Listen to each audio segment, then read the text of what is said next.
Good evening. You're watching the Iconographer Live. We've got a very special show for you today. On Thursday, we've got such a special guest. Now, before we start, I'll tell you, you can leave your comments and questions in the chat, and we'll answer them throughout the show. And then you can also join live. So if you want to join live, you can send me a request via iconographer.art@gmail.com, or you can send me a direct message via Twitter.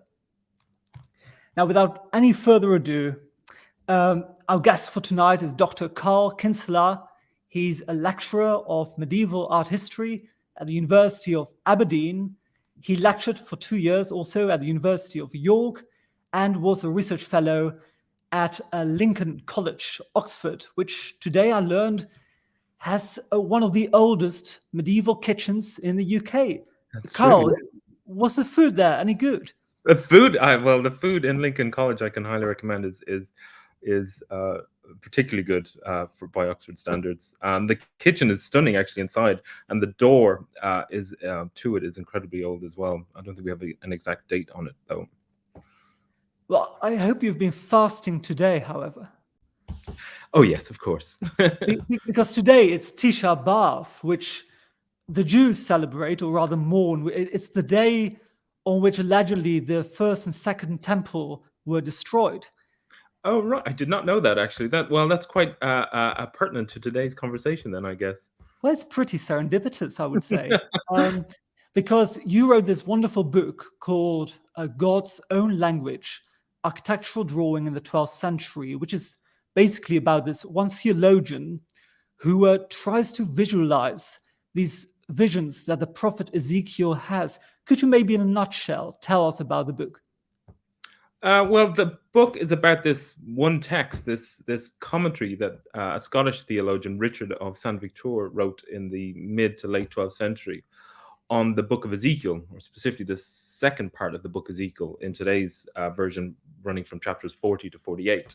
And that describes the vision that the prophet has of a city, Jerusalem, on the slope of a mountain. And it's very minute in how it describes all of the different parts, the walls, the pavements, the spaces, the temple, the gatehouses, everything, all sort of given in cubits in terms of length. But it's so detailed that it's incredibly difficult to make sense of. And it's never quite sure which part attaches to which. And if you know the rest of the book of Ezekiel, it's quite wild in its imagery.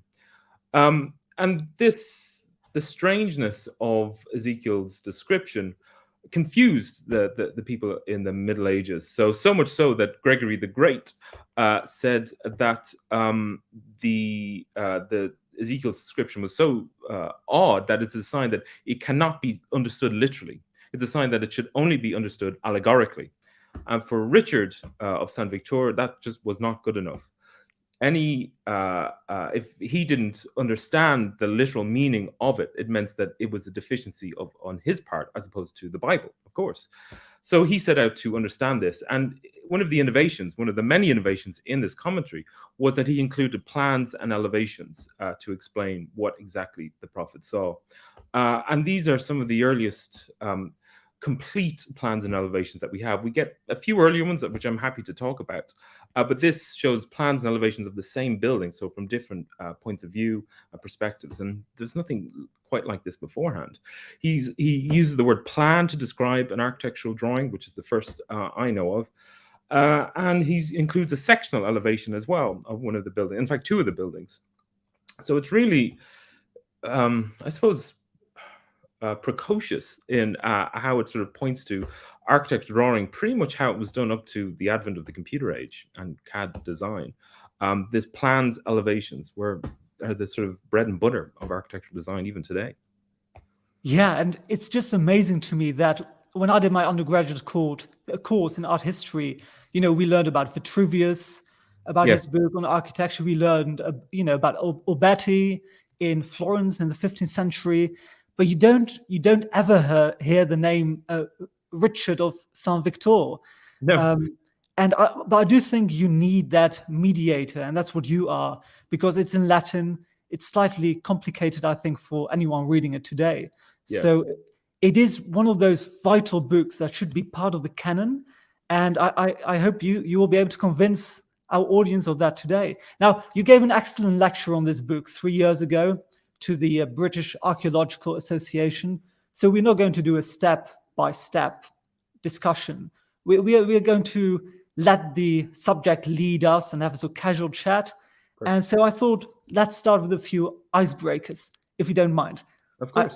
I hope I think you're quite quick on your feet, so you should be able to do this. So, what is the book that anyone interested in art or architecture should read? One book. Well, I think, I mean, I'm a medievalist primarily, and I suppose the book that I distinctly remember seeing and picking up quite randomly for the first time was on an old lecturer's shelf. I was house sitting for her when I was an undergraduate, and it was Mary Carruthers' The Craft of Thought, and it's Mary. Some of you, people will know, is a really quite extraordinary researcher and writer on medieval rhetoric. But she, over the space of 3 books, and this is the second book in that trilogy, explains how the mnemonic techniques of the architecture of the mind, this sort of palace of a memory palace and things like that, influence ideas about architecture throughout from late antiquity throughout the Middle Ages, and then of course, like Francis Yates, into the early modern period. And it's just the most extraordinary book that when you read it, it seems so obvious, and that's a sign of a really good book, that it's like, well, of course, this makes perfect sense. And she explains how architecture of the imagination framed quite literally people's imagination as they worked through it, and especially the monastic memory. And I thought that sort of combination of art history, rhetoric, intellectual history, theology, all of these things is just really quite an extraordinary thing, and really brings the Middle Ages to life, I think, as a sort of very complex period with complex people and with complex imaginations. So I would definitely recommend that. And it's that's maybe sounds like it's a very heavy book, but it's not actually. I think it's quite readable. Yeah, and I think the using architecture as a device in mnemonics is something that Hugh, Richard's tutor, also promoted, right? And we'll get into all that. Second question: who's your favorite artist and why? Well, I mean, it changes every day. I think like a lot of art historians, because we spend so much for a day looking at images. I mean, I think for my annual leave next month, we're going to Sweden, and I'm going to spend some time in Karl Larsson's house, the 19th century Swedish arts and crafts artist. I'm taking my wife and my daughter, and he's sort of focused on family life, and I'm looking forward to that. It's sort of arts and crafts, watercolors. But then, as a medievalist, most of my artists are unknown. They are anonymous, and sometimes quite deliberately so. Some of the Romanesque sculpture that I adore, who knows who did it, and I would love to know that. In that case, you must also love William Morris. Yes. Well, my master's students will say, I spend a lot of time. Because originally I always thought maybe I'd do 19th century architecture. Was how I think in my late undergraduate masters I was tempted to study that instead, and then I just sort of focused on Richard's drawings, and that led me the medieval route instead of the 19th century routes. But there's always a fondness. And my first publication was on 19th arts and crafts architecture drawings. And then to sort of continue that strain of thought, what's your favorite painting? Favorite painting. Actually, in November last year, I was in Padua to give a talk, and I went to see the Arena Chapel, Giotto's famous Arena Chapel. And it's funny. It's that whole sequence is pretty much the first set of images you see on your first day of art history education. This is where it all began. The Renaissance, all of it, the perspective, all of these things starts in the Arena Chapel, and whatever, and then you go, and then I was quite lucky that I was in a very, very small group, and you're only allowed in there for 10 minutes or so at a time. But seeing them in real life was really they are profoundly extraordinary images. Mary's weeping for Christ is really quite moving. And I never quite got that through digital imagery. And seeing it in the chapel itself was quite profound. Favorite or most important piece of architecture? Durham Cathedral has a soft. I have a soft spot for Durham Cathedral because it has this. It's wonderful transitional building between Romanesque and Gothic. You can see the Gothic almost there with the rib vaults. Some of the first rib vaults in the world are in Durham Cathedral, but it still has Romanesque in the Romanesque style is the apex of it, with this monumental. Those extraordinary columns with the decorations, the arrows and the chevrons running along them, never gets old. Yeah, and I know many like British people, they go abroad, they go to the most exotic places, but then they forget completely to go to Lincoln Cathedral or Durham, places at home, which are very beautiful. Yeah, I mean, I'm Irish, and so I've spent most of my time sort of exploring British architecture because it really is. I mean, it's really a privilege being a medievalist in the UK because, you could throw a stone and hit a 15th century parish church. They're everywhere, and it's just absolutely wonderful. And so, you could just get in a car and see half a dozen churches in a day, and it's wonderful, and meet wonderful people along the way as well. True. What's the realization that changed your life or career? I don't know. I think one, eh? It is a tough one. I think something. I think getting my post in Lincoln College and was quite important, and recognizing that I can just the junior research fellowships are just as a privilege because you're just given free rein to sort of research in what you do, and having the knowing that other people have confidence in you to do that gives you a lot of confidence in yourself going forward. And that was quite wonderful, actually, and a great time. Yeah, the next question is going to be tough, so if you don't want to answer it, that's fine. But what's a quote that you really like? Well, I have two, actually. It's a double answer, I guess. Go ahead. Sure. I always liked Mike Tyson's quote. Everybody's got a plan until you're punched in the face. As a sort of, you make plans and then they will get disrupted as soon as they meet reality. Also, Terry Pratchett is always full of wonderful quotes. And as I tell my students, when it comes to reading texts critically, I quote Terry Pratchett, who asks, "Why is this lying bastard lying to me?" Which is always a question we should ask ourselves. We always need to be inquisitive. And then the final question is, who is the most amazing art historian or architectural historian that you've ever met? Someone that maybe really inspired you or gave a particularly outstanding lecture? There's a lot. You look at the acknowledgements in the book, they're all heartfelt. And of course, since writing that, I realized I've left people out that I really shouldn't have. I think Roger Stalley in Dublin is a medievalist there who was very inspiring and probably really inspired me to be a medievalist. Professor Leslie Smith in Oxford, as my supervisor, is really a real exemplar of how to be a good academic, who inspires me every day. It's a bit like, if I'm ever lost, I think, well, what would Leslie do? And it's usually steered me quite right. What would he do? Like, what makes a good teacher and a good academic? I think patience, both for teaching and research. I think curiosity, and Hugh of St Victor had a lot to say about curiosity as well, is key to what you do, and just sheer bloody hard work as well, are the sort of trifecta of, I think, of being a good academic. Well, you showed great patience with answering these pesky questions, but I thought your answers are very interesting. So thank you very much. Now, Both my grandfathers are architects, so it All was right. kind of hard not to grow up interested in architecture. What about yourself? Where did your passion for architecture and theology come from?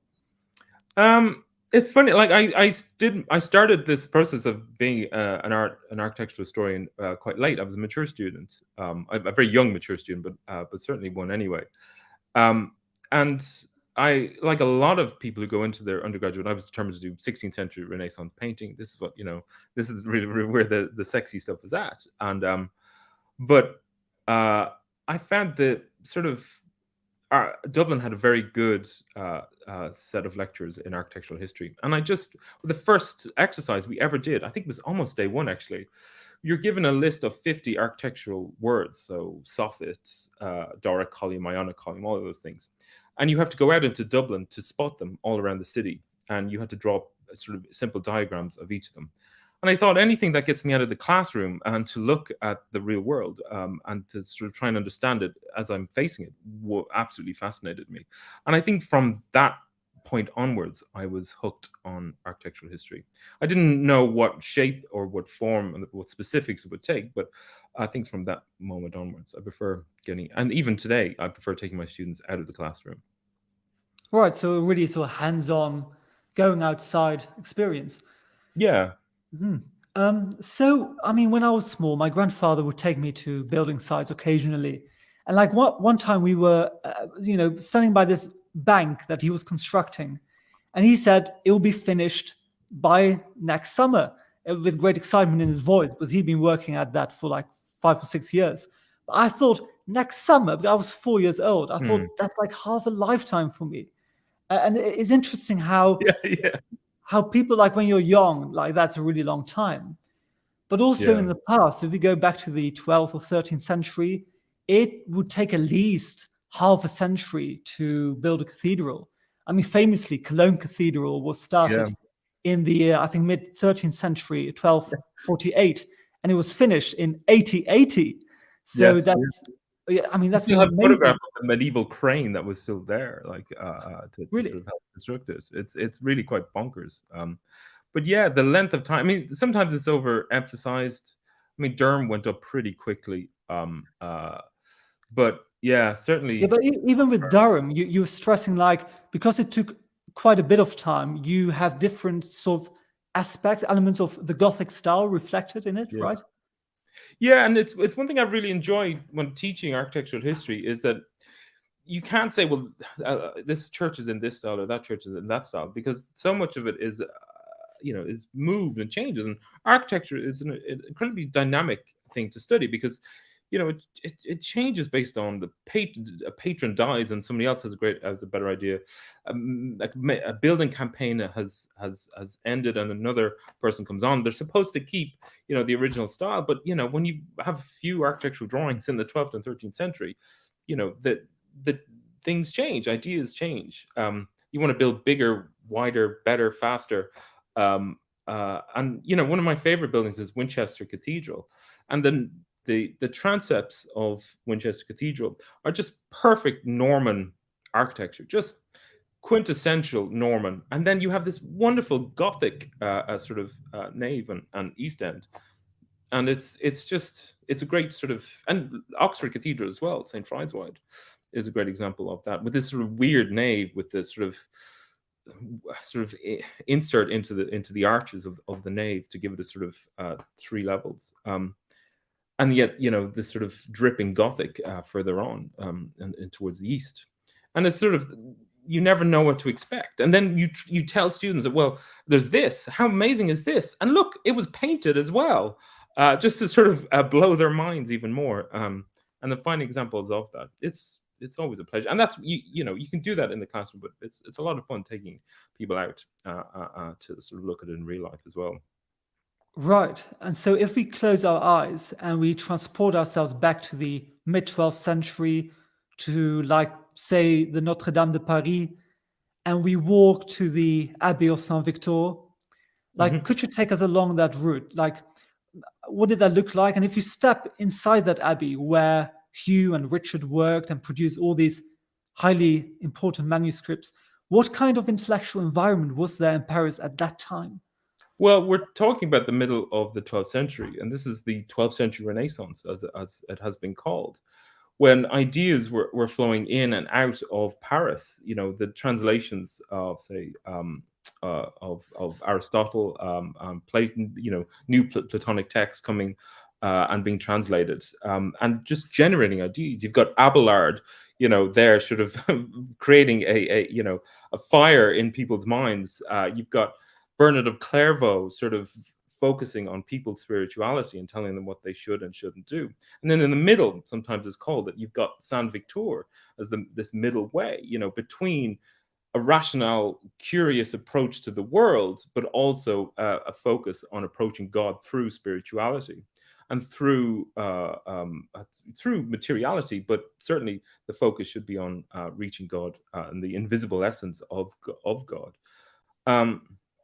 And Saint Victor is a strange place to some degree, that it's founded at the beginning of the 12th century by William of Champeaux after his rather fiery debate with Abelard.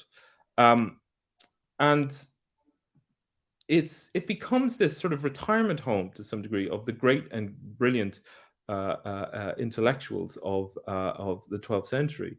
You get, you know, towards the end of the 12th century, of people's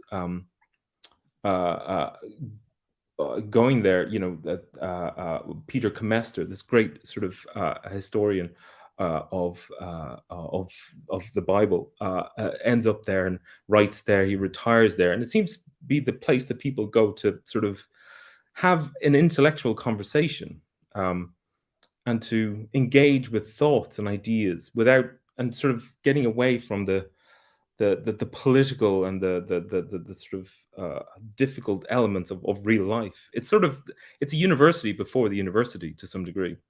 You know, the University of Paris is established in 1200 or thereabouts, and Saint Victor in the 12th century is really sort of a founding element of that. So you describe it as a kind of proto-university. So, I mean, what kind of books would there have been that were accessible to the students? And what did like what did the education look like there? Well, Saint Victor again is strange, for it has an absolute focus on education. It's an Augustinian foundation, and from the very beginning, it was a royal endowed library. So it had up to the 15th and 16th century a very famous library that was sort of emphasized that just how good it was. And even in the Bibliothèque Nationale Française, one of the sort of largest collections of Latin manuscripts, is the Victorine manuscripts, and including the Richard's commentary. They would have had almost certainly, say, a copy of Vitruvius's De Architectura, and it's almost certainly being read. They definitely had one in the 15th century. It's gone, but they almost certainly had. There's a small book list that I've looked at from the 12th century. Yeah.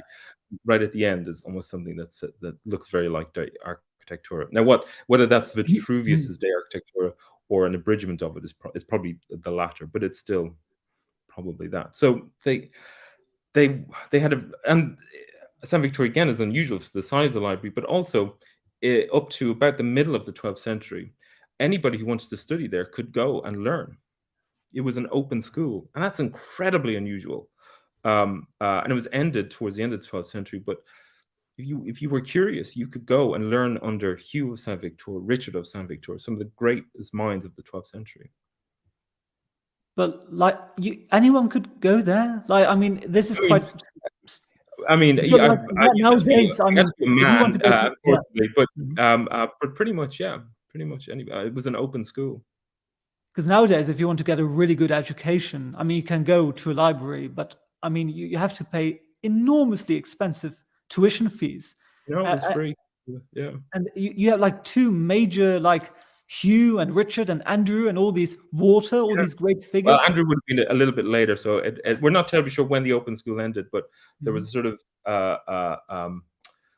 problems with some of the later abbots of Saint Victor, who certainly ended it. But yeah, it was quite an extraordinary place. And the more I read about it, the more I read some of the texts coming out of there, the more. And Hugh of Saint Victor is I mean, I start the book with Hugh of St Victor because he really is quite an extraordinary character.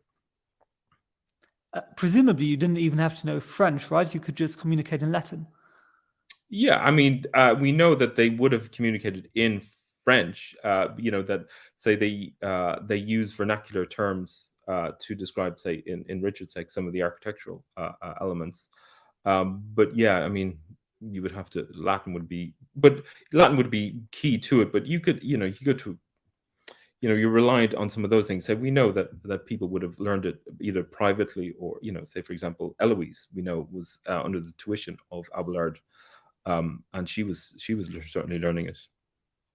Yeah, and so in your sort of your choice of your favorite book, you already touched on mnemonics, and I understand that for Hugh, this was something that he taught his students to use architecture or like a grid-like system to remember things. Could you explain this? Because maybe I can use this as well when I'm trying to remember things. Yeah, well, Mary in her book talks about she uses it to remember the Psalms, and it works. So he does. It's sort of more diagrammatic than architectural, I guess, in Hugh's rendition of it. He talks about using sort of latitude and longitude and sort of placing these sort of, if you imagine like a grid copybook, it's something like that. And then you have the first few terms or first few words at the top of it, or even numbers, and then you sort of break them down into different parts towards the as it goes down. And then if you want to remember, you move through the top of that list and then work downwards. It's like a spreadsheet almost, to be honest. But it's easier to remember if you put images with it, and that really does work actually. If you and the more grotesque the imagery, the easier it is to remember as well, and they recognize that too. And it works. If I've tried it myself, it really does work. It's really quite extraordinary. Yeah, but then you also you mentioned in your book that you got this author in Roman antiquity who also encourages you to imagine that you're walking through your own house, and you're Yeah. walking from room to room, and in every room you put a thought or a memory, and that way you have a much better foundation to recall things. Yes. Yeah. Yeah. This is pseudo Cicero, and from Richard or Hugh's perspective, they would have thought it was actually by Cicero. But the Rhetorica ad Herennium, and it's it's really quite it's very clear in how it describes that process, and it's very good. And they, from, say, Mary's point of view, it's not just about memory though; it's about meditation. It's a generative thing, and not just a sort of designed to remember things. It's designed to sort of generate feeling and emotion towards God. Yeah. And another aspect of the education at Saint Victor, as you argue in your book, is Jewish influence. So just to give us an idea of the time, like in 1144, you've got William of Norwich, a boy who is murdered, and then the Jews get blamed. And 6 years later, you've got this Benedictine monk, Thomas of Monmouth, who then writes like the life and miracles of Saint William, and basically he sort of inflames the population, and the Jews are blamed. And you get to start to have these blood libel accusations throughout Europe, with two popes, Innocent IV and Gregory X, condemning it. But of course, it didn't stop. Now, I think that probably Richard of St. Victor would have been aware of this and of the Latin manuscript. What was his relation to Jews and Judaism? And what do you think he would have made of like these blood libel accusations? I mean, it's difficult to know for sure. We know in his work called De Emanuele, he criticizes Andrew of St. Victor, who's a great Hebraicist, because Andrew, in his commentary, one of his commentary, focuses on a Jewish meaning of a particular term. I can't remember it off the top of my head. And this wasn't, for Richard, this wasn't right, that all commentary should have a sort of Christological element to it. It wasn't, you couldn't just have a Jewish part or understanding of the Bible. But I mean, the great sort of writer about this is Beryl Smalley in the mid 20th century, and she talks about how for somebody like Richard and Hugh, that talking to a rabbinic scholar would have been like picking up the telephone to the Old Testament. And it's and that's always stuck with me. And Jerome pretty much says the same thing. Saint Jerome says pretty much the same thing as well. That if you want to know this, you've got to talk to the experts, and the experts are not Christians. They're the rabbinic scholars. And we know that, say, Rashi has established the school at Troyes by the end of the 12th century. And this is not just sort of me saying, well, and we know that Hugh uses rabbinic interpretations throughout his writings. But one of the drawings that appears in about half the manuscripts of the end of Richard's commentary is a direct copy of Rashi's drawing of the Holy Land in his commentary for the book of Ezekiel. And it doesn't appear in the earliest copy, but it appears in late 12th century copy. So either Richard recognizes that this is useful and he's copied it directly. It's not, they've replaced the Hebrew with Latin, but it's clear there was no problem inserting it directly as a direct copy from Rashi's work. There it is. Yes, there it is. I don't think I sent you the sort of Hebrew versions, but it's pretty much identical, other than the Hebrew instead of the Latin. Yeah, you even go as far as to argue that Richard's use of images to support his text, that is fundamentally also a sort of Jewish tradition. Yeah, I think so. I mean, it's difficult to know for sure. There's no smoking gun, but Rashi definitely has a plan for his late 11th century commentary on the book of Ezekiel. Now, it's a bit different to Richard's, but it's the same idea employed in the same context.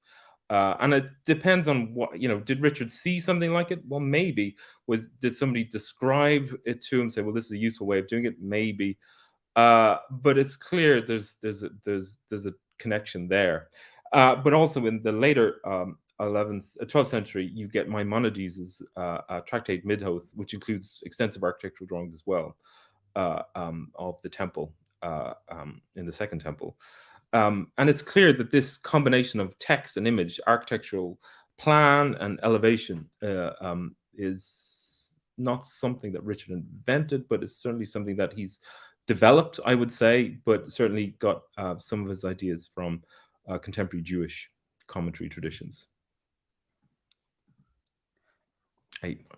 I said there's no smoking gun, but we're dealing with the 12th century, so there's not many smoking guns. Yeah, you say that you're talking about plans and elevations just now, and that it was pretty rare for that time to have these hybrid forms of like having with plans you're looking from like a bird's view, like from above, and then elevations are like buildings from the front or lateral elevations from the side, and then Richard combined them. And so how unique was this really? That's for the first time. So you do get earlier plans.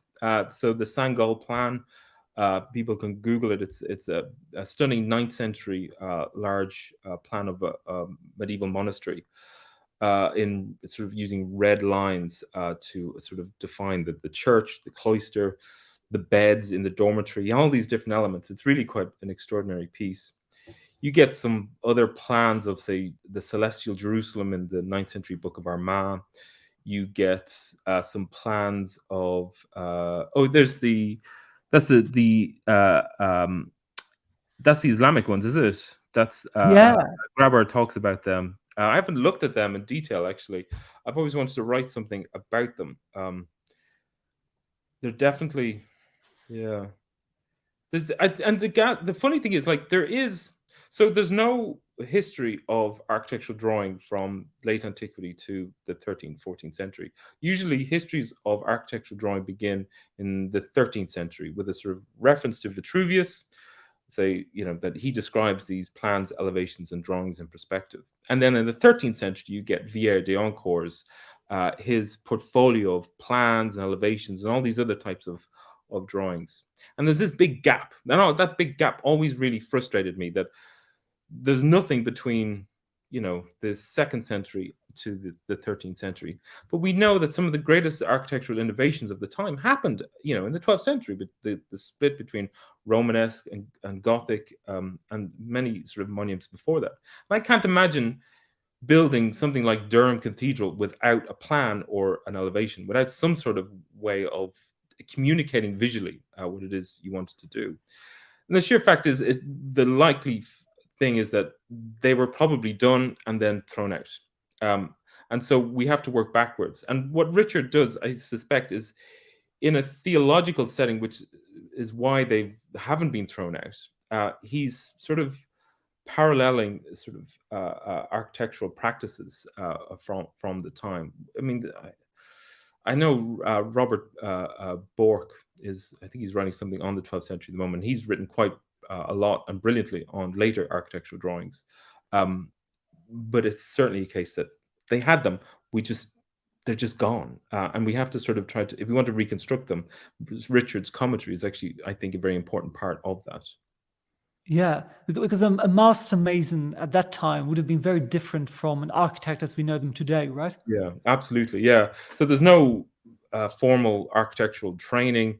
You get a mason, who's probably worked under a master mason who sort of develops these ideas. It's not until the mid 13th century that we start to see similar forms happening in simultaneous building projects, which suggests that there is a architect defining, not on one site only, but sort of sending drawings out and people out to sort of say, well, it should be like this or that.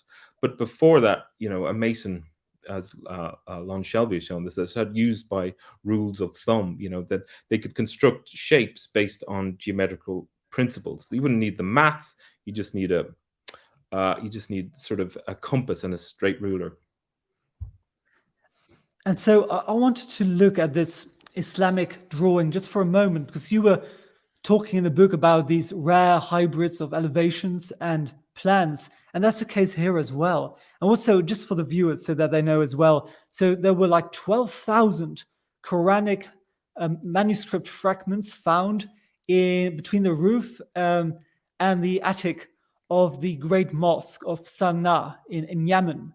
And they included 2 fragments of a mosque. And we don't quite know which mosque this is. It might be a mosque in Damascus, might be the old mosque of Sana'a, it might be an imaginary mosque. But if we zoom in, I'll just zoom in here, you can see various things. So you can see this is not a sort of multi-story building, because up here you can see vegetation.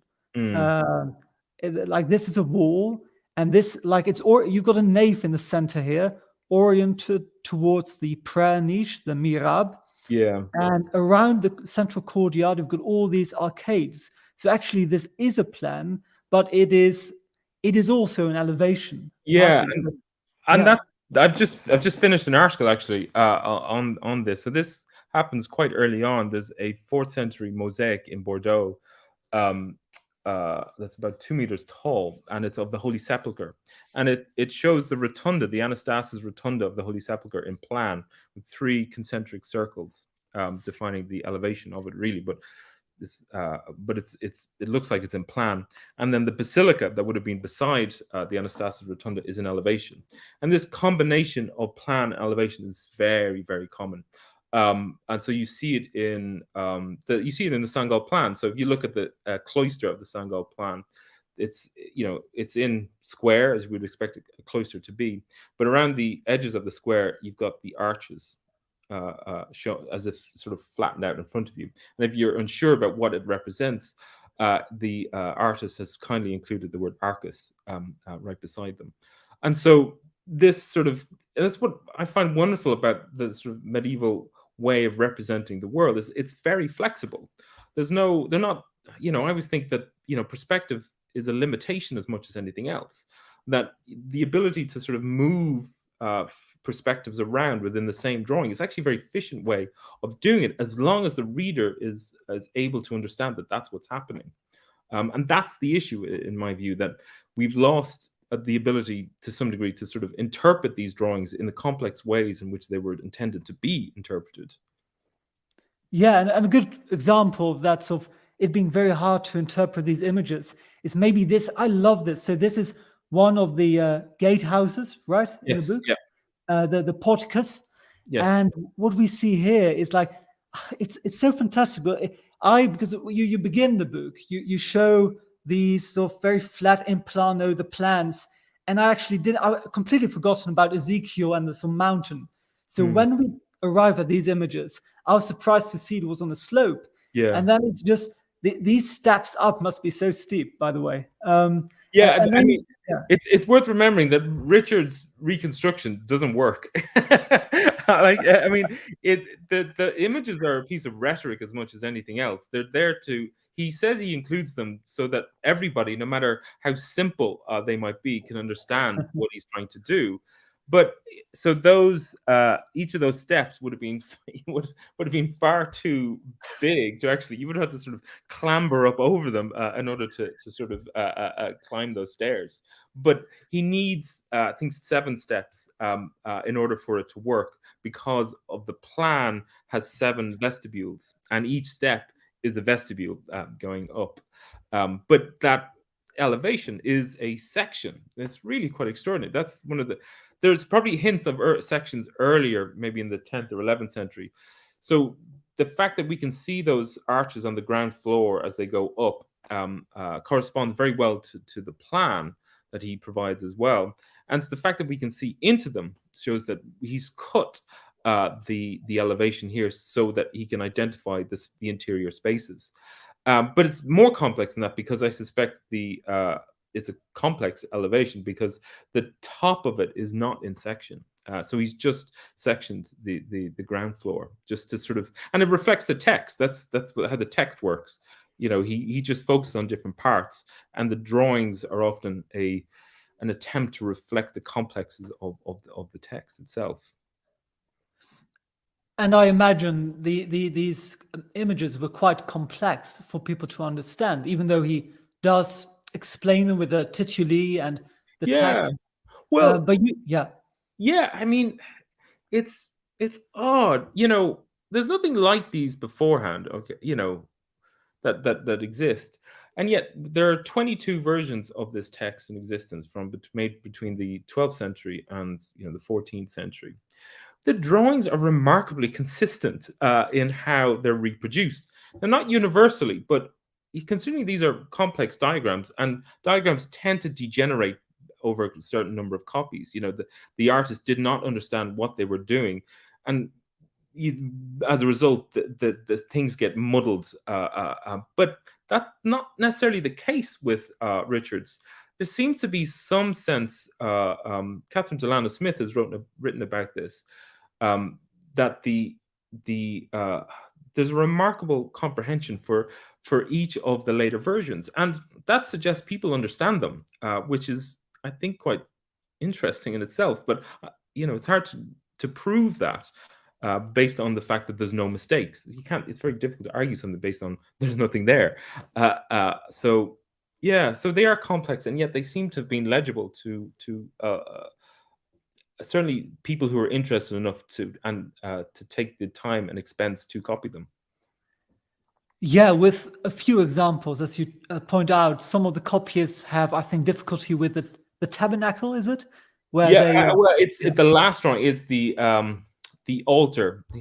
So there's an elevation of the altar right at the very end that they really struggled with. It's very abstract in how it's sort of. There's a 13th century Cistercian version, and it makes no sense whatsoever.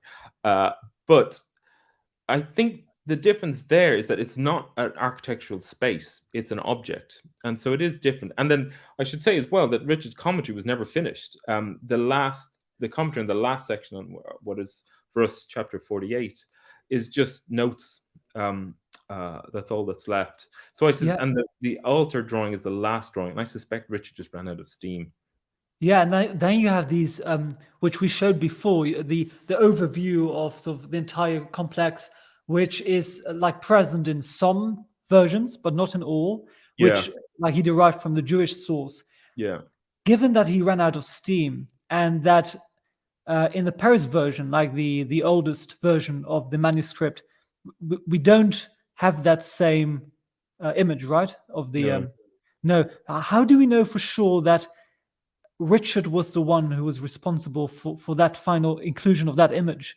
Well, we don't. I mean, that's the problem. But then that presents the question: is why is it inserted in copies that are made maybe only a few years after Richard's death? And we know, say, that the earliest version, so this MS Latin 14516, is not finished either. So the diagrams are not finished. So the plan for the gatehouse doesn't have any of the notes on it, whereas all the later versions do.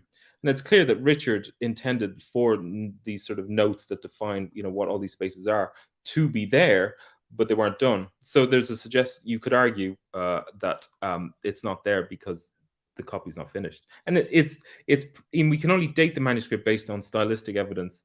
But even at that, that manuscript was made right at the end of Richard's life.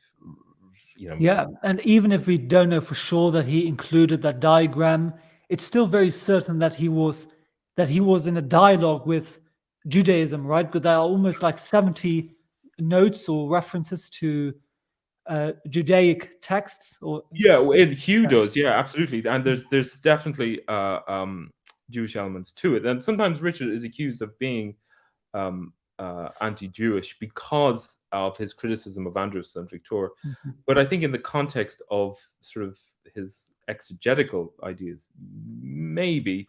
But I think he, like Hugh, recognized the value of talking to rabbinic scholars and seeing, as I said, as Beryl Smalley said, picking up the phone to the Old Testament.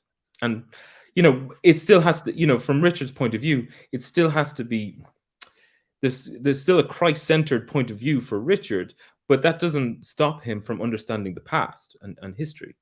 And a lot of where sort of a lot of sort of Jewish history is going the last decade or so is looking at what brings these communities together, as opposed to what separates them. So Elishiva Baumgarten in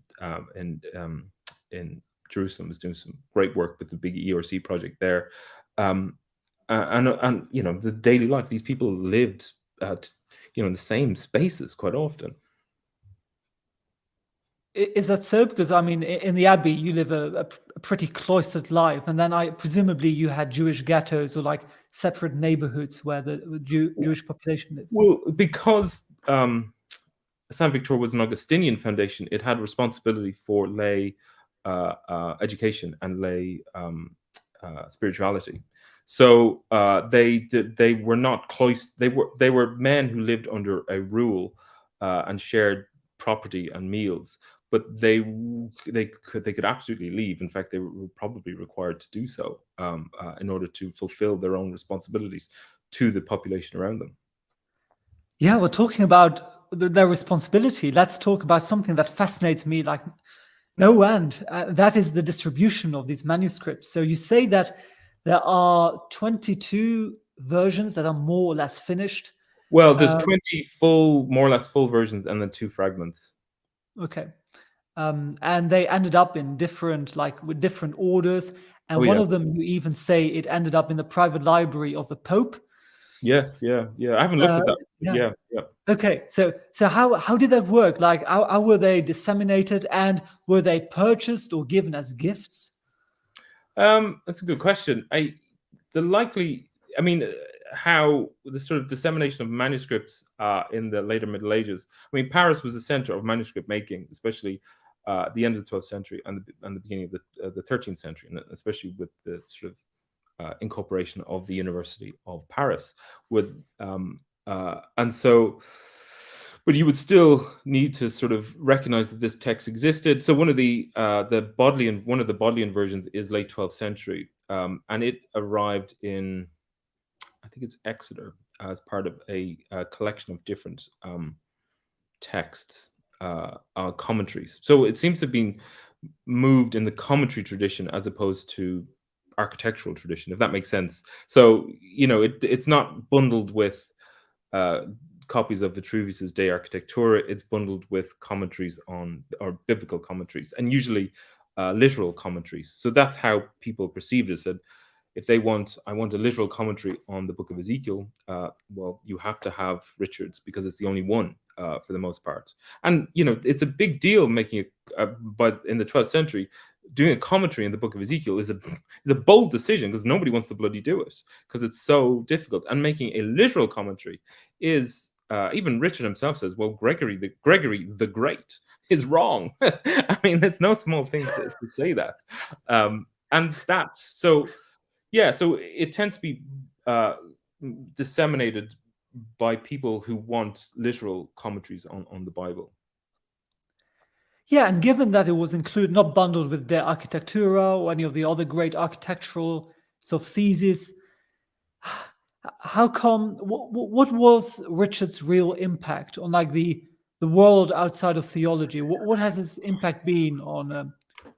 I mean, I think the sheer fact that, as you said at the very beginning, that you don't know Richard, I think that is a testimony to the fact that not very big, that he is the first person to use the term plan in reference to an architectural drawing, but that doesn't catch on until the early modern period. But it seems there is a suggestion that so he distinguishes between the different types by calling the plans planum, so plan, and the elevations are almost like what he called superficies, so these sort of surface drawings. And though that language does seem to be used within by masons to distinguish between different types of measurements and dimensions.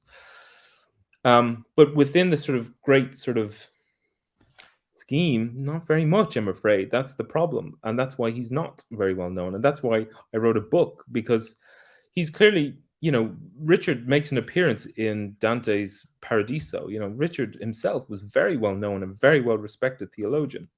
And this, I said, with 20 odd extant versions of it around Europe, that's quite a lot, actually.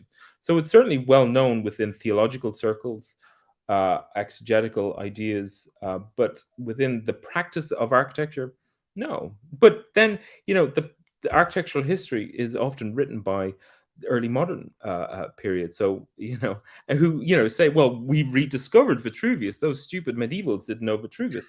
Well, that's not true. They knew him well. They just didn't make a big song and dance about it, is the truth. And so I'm not trying to sort of turn the architectural history on its head. I'm just trying to say, well, actually, there's another chapter to this. There's a prequel almost to the history of architecture and architecture drawing specifically. That doesn't map on perfectly to the later Middle Ages. I'm not sure, say, somebody like Alberti would have interpreted these as architectural drawings, but I think that's a different question. Yeah, it is. It's like you're showing there was a continuity, and like Brunelleschi or something, they didn't come. These major architects, they didn't come out of nowhere. Yeah. And as you say, the great Italian poet Dante, he put him alongside saints and described him as, quote, more than human. Yeah. Yeah, exactly. Yeah, I mean, it's no small. He's beside Isidore of Seville and the Venerable Bede. I mean, that's pretty prestigious companions to be with. Yeah. So if you were going to write the sort of definitive history of architectural thought and architectural drawing, and all the way from antiquity to the 21st century, and you're trying to place. So maybe you're going to do this. Maybe a colleague of ours. What would your advice be? Like how would you frame Richard? What's his proper place? I mean, I think Richard's place is somebody that parallels what's going on in 12th century France. That we've lost so much material from that time. There's some theories that we only have about 2-3% of the written works from that period. And we can use Richard to tell a story that, for the most part, has been lost. Now, the story that tells is not that requires us to use our imagination a little, but I think it's one that broadly paints a reality of people using architectural drawings, plans, and elevations, of people being able to read them as they were intended to be read, of recognizing the value in visual communication and diagrams to convey an idea. Say, even St. Augustine, who was very skeptical about the value of images when it came to teaching, recognize the importance of diagrams. That sometimes it's just easier to explain something through a diagram. Try to, describe tying your shoelaces. It's very difficult, but if you actually do a diagram of it, it's much easier. And I think that's the story that Richard's a part of, that it fits into many different aspects of what we can say about the past, but an architectural drawing, but in the simple way of how we as a society communicate visually when it's more convenient to do so. Yeah, and when like you were describing the sort of the dominant view towards the book of Ezekiel, and that like all these contradictory measures with the cubits, they don't add up. So let's just pretend like it is just you have to understand it as a fairy tale, as like, but he actually literally tried to understand it as a literal historical building. So would you say it also was a book that was supposed to help his pupils and other people to learn to think abstractly and to learn not about perspective, but about thinking about visual spaces in their minds? And in that sense, it sort of propelled our modern day way of thinking about architecture forward.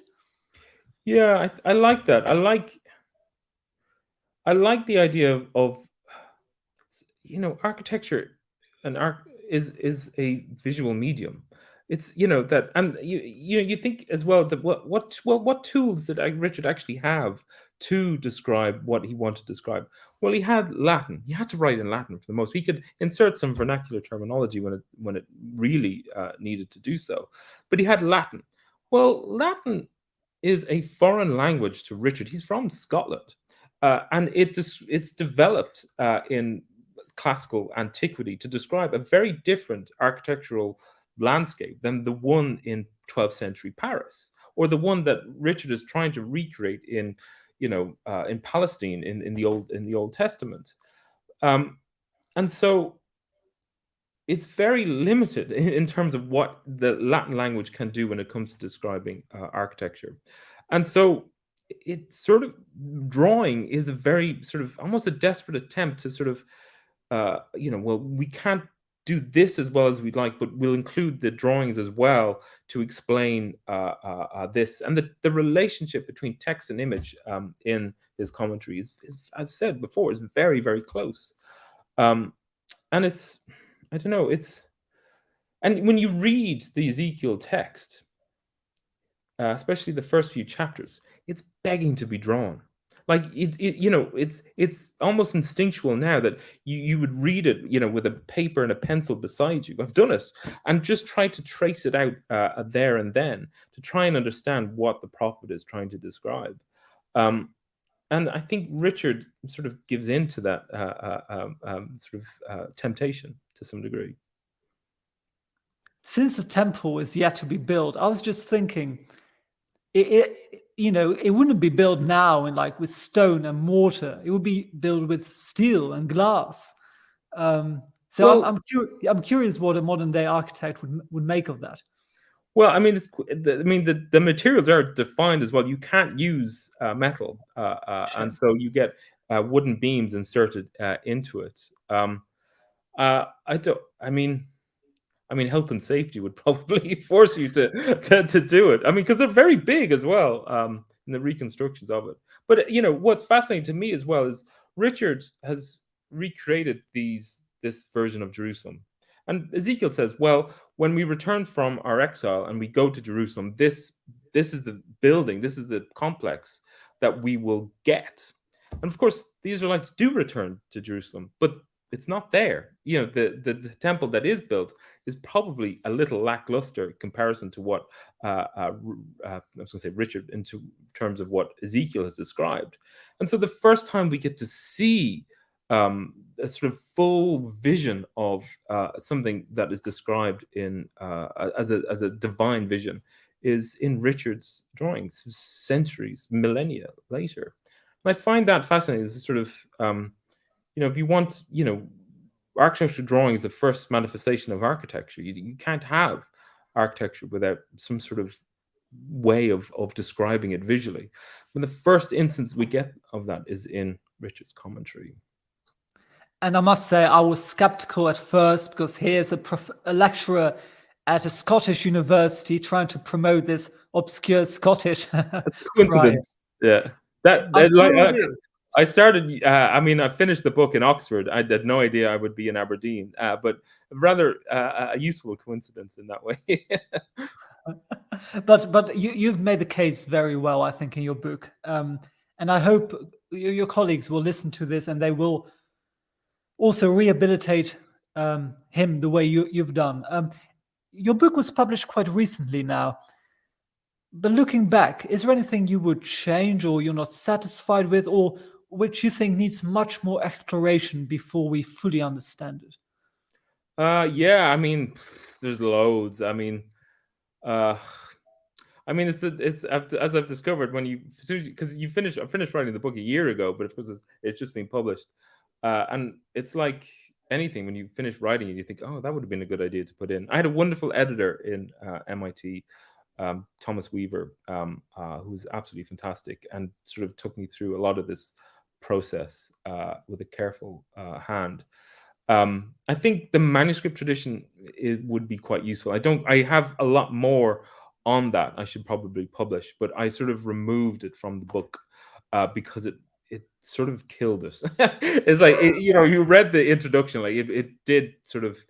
It deadened the introduction quite a lot when I started to go through the manuscript traditions and the witnesses, and that information will be published. It's just not in the book. I would be interested. Sorry, that would have been nice, I guess, but I don't think it would have been, the book, strangely not enough, wouldn't have been the right place for it.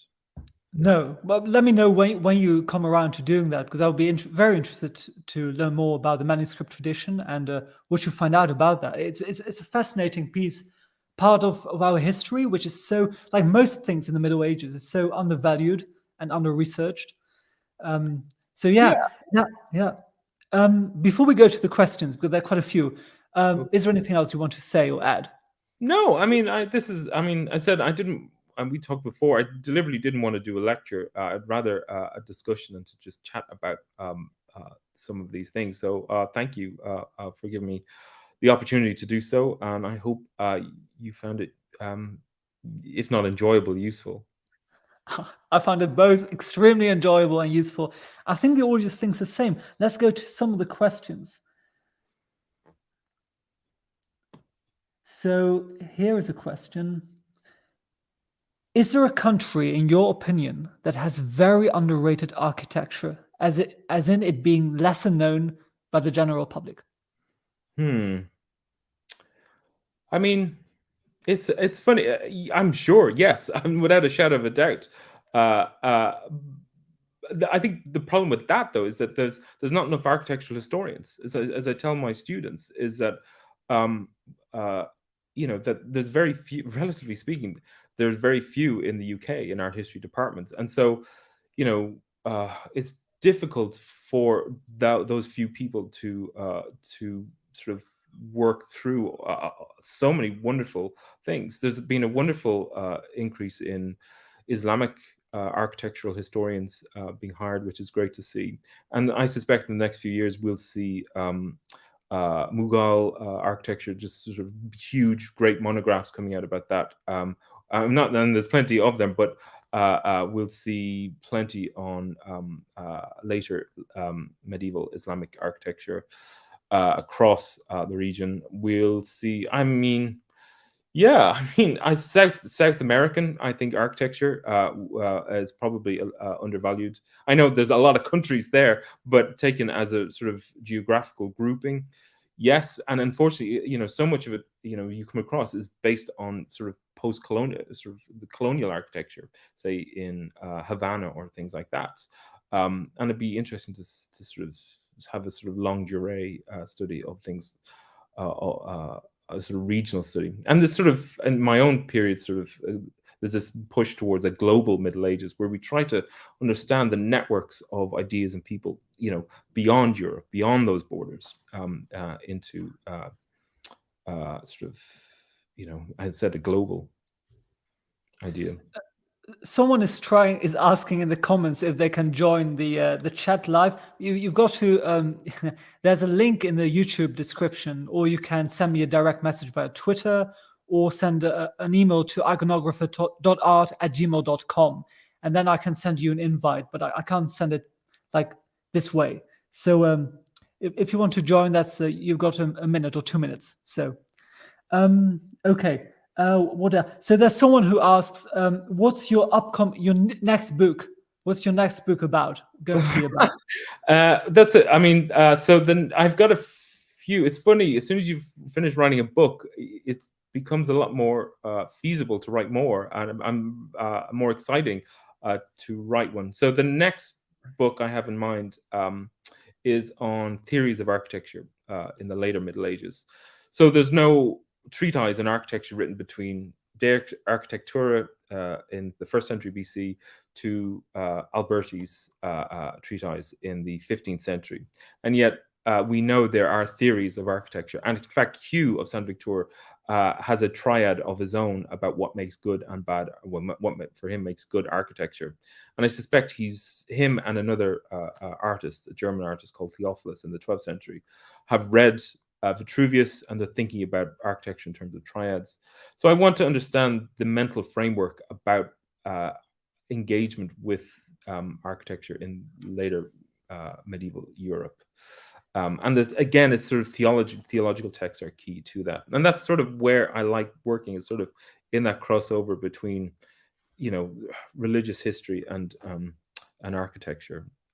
So yeah, I'd like to write an introduction to medieval architecture as well, and to sort of incorporate some of these sort of ideas as well. Someone asks, is there anything in Visionum Ezekialis that confused you and you didn't find an answer for? Oh, that's a brilliant question. Yeah. I mean, yes. It is actually quite a frustrating text in many ways. His discussion of the temple actually is a bit strange, because it's the temple, like it's the most important building in the whole complex, but it's quite short. And his description focuses on the entranceway as opposed to the actual, say, the Sanctum Sanctorum. And I don't know why. And I suspect there's something to be written about that. There's his, oh my God, there's loads. His idea, his measurements, his actually, I didn't write much about the vernacular. I think you could map some of the Latin and the vernacular onto one another. I mean, there's loads. I'd love to do a sort of reconstruction, or a digital reconstruction of his temple as well. Don't get me started. Yeah, that would be great. I mean, and you could have like a 3D printer, right? And yeah. I've done I did the gatehouse on Blender, and it's very easy because Richard makes it easy. The temple would be a bit more difficult because there's no elevation. Why is there no elevation? And because the temple is the elevation is very complex, and I suspect he didn't know. There should be an elevation of the temple. Well, he included an elevation, 2 elevations of a gatehouse of the gatehouses, and another of a building beside the temple, but not the temple. This struck me as slightly absurd because you show how competent he is at what he's doing, and he puts all this effort in it. But then he comes with all these drawings of gatehouses and things. Yeah. You think on the periphery of what's important. Yeah. But then the Sanctum Sanctorum, as you say, he just not much. And I think it's funny. All the elevate, all the sort of really complex stuff is towards the first half of the commentary. And I think he just got tired. He was writing towards the end of his life an allegorical commentary on pretty much all of the Bible, alongside Peter Comesser, who's writing a literal history of the Bible. That's another thing. Richard isn't known for doing literal commentaries at all. Richard is known for being a mystic and a allegorical exegete. So his commentary on Ezekiel is really a profound departure for him. Okay, someone here says, "Told you to get a 3D printer." That's a great suggestion. You could do it. You really could. You could make a good fist of actually recreating a lot of this. Yeah, this guy Eugene, I actually know him from the internet, and he's very good at this kind of thing, at like digital constructions and like and 3D print. Maybe he could do it. Eugene, why don't you help Karl out? I mean, this is such a great idea. Yeah, I mean, there's plenty to be done, and the drawings are freely available on the Bodleian website or the BNF website. You know, they're not under copyright for research purposes, so you can get them, no problem. Okay, the person who's trying to join, he'll have to join another time. The next time you're on, maybe. In the future, I want to organize a few panels, like next year, on architecture. Would you be interested in joining them? Yeah, absolutely. I mean, I'm really an architectural historian for the most part. So yeah, absolutely. But what I'm trying to do is make art history more accessible to a larger audience. And I think your contributions have been great today. So thank you very much. Now, I'll be gone next month, chaps. I'll be traveling through Scandinavia and England, but I'll be back in mid-September with an interview with the son of Leonora Carrington, who was one of the most important female artists of the 20th century, known for her surrealist paintings and novels. And her son wrote memoirs about his mother. And so I'm going to talk like a very intimate private chat with him, with Gabriel Weiss Carrington. It's going to be amazing. So you can put that in your diaries. But that's going to be in September. In the meantime, it's goodbye from me. And thank you, Karl, for being with us today. Thank you so much, Cheyenne. I really enjoyed that. Enjoy the rest of your night and see you soon, hopefully. Bye-bye. Bye now.